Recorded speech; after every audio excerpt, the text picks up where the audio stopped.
When Lindsay Zoeller found out she was pregnant with her first child in February 2020, visions of a maternity leave spent in Mommy and Me yoga classes danced in her head. 9 months later, she and her husband, Alex Leininger, who both work at Booz Allen Hamilton, welcomed a son.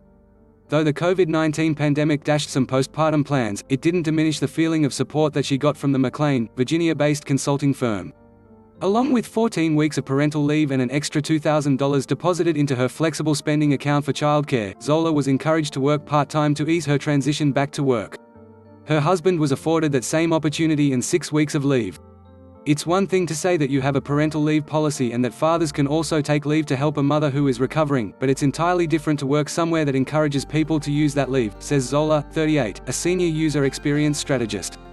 Not only did I have the support of the firm, but my husband had that same support.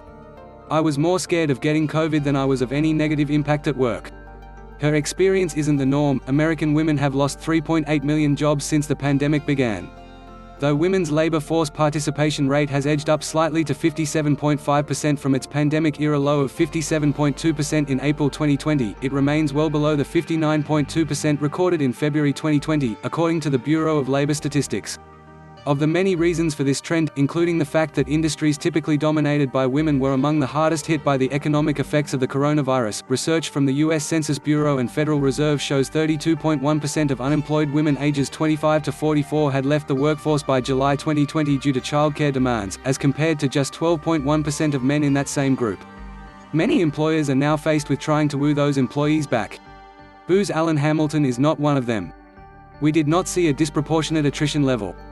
In fact, we saw the opposite. We saw less attrition from women, and it was due to the fact that we were willing to work with them to balance, says Betty Thompson, Chief People Officer at the consultancy.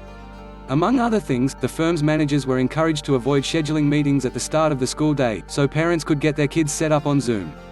That level of consideration helped Booz Allen Hamilton rise 42 spots this year to earn the distinction of being No.